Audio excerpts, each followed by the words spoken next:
Hello everyone and a very warm welcome to you all in NCERT MCQs दुनिया। तो आज के इस लेक्चर में हम हिस्ट्री का लास्ट चैप्टर करेंगे, क्लास 6 की बिल्डिंग्स, पेंटिंग्स एंड बुक्स के बारे में।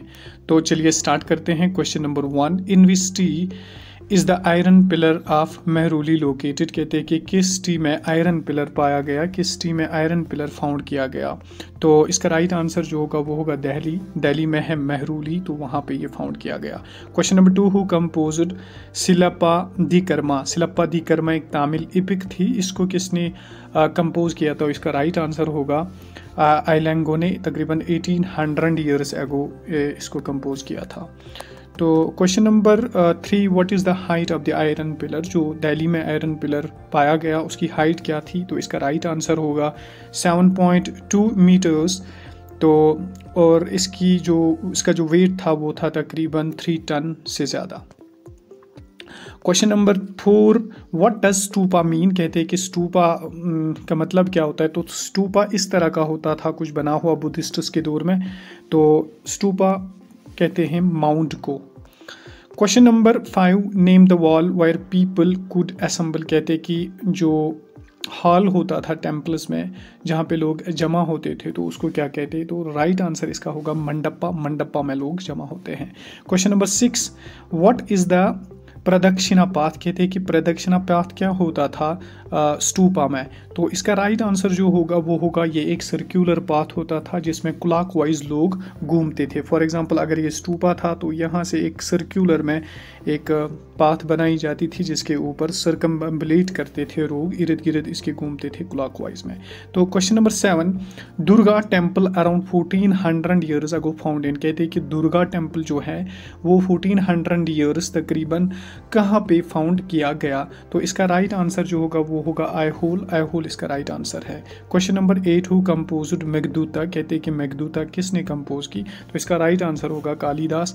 कालिदास ने मेघदूता को कंपोज किया।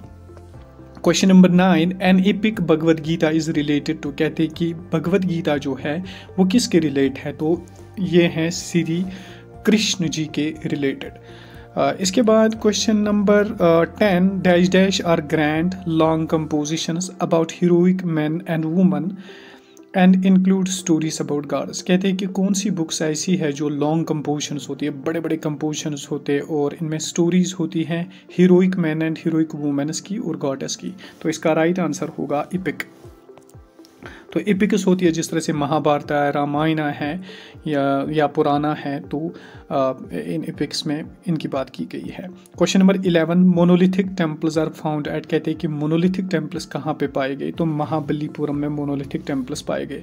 मोनोलिथिक टेम्पल किसको कहते हैं? मोनोलिथिक टेम्पल एक ऐसा टेम्पल होता था, मिसाल के तौर पे अगर ये कोई टेम्पल है तो इसकी एक वन साइड जो वॉल होता था एक कंप्लीट बड़ा सा शीट पत्थर का लगाया जाता था, एक वॉल में एक शीट, उन्हीं को कहते थे मोनोलिथिक टेम्पल्स, जहाँ पे एक स्टोन, बड़े बड़े स्टोन का एक दीवार बनाया जाता था। Question number 12, Mahabharata was written by. कहते हैं कि महाभारत जो है वो किसने लिखी है? तो इसका राइट आंसर जो होगा वो होगा व्यासा। तो व्यासा ने महाभारत लिखी और इवन व्यासा ने पुराना भी लिखी है। जो रामायण है, रामायण को फिर वाल्मीकि ने लिखा।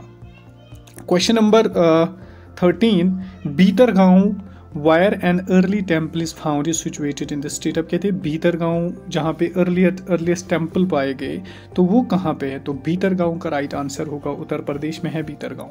Question number 14, what is relic casket. कहते हैं कि रिलिक कैस्केट क्या था? ये एक स्टूपास में एक कैस्केट होता था। रिलिक कहते हैं जहाँ पे रिमेन्स रखे जाते थे। तो इसका राइट आंसर जो होगा वो होगा C, box contains remains of Buddha.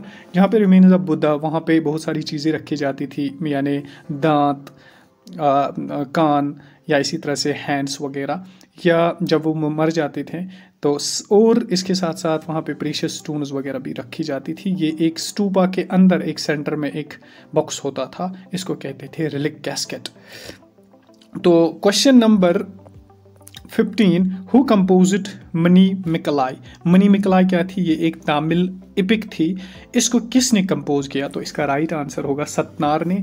तकरीबन 400 ईयर्स अगो इसने कंपोज की थी। Question number 16 who wrote the Aryabhattam. Aryabhattam किसने लिखी है? तो राइट आंसर इसका होगा आर्यभट्टा ने।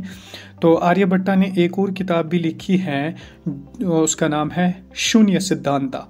तो आर्यभट्टा कौन था? ये एक एंशंट इंडियन एस्ट्रोनॉमर और मैथमेटिशियन था।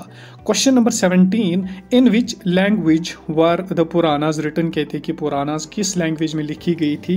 तो राइट आंसर होगा संस्कृत।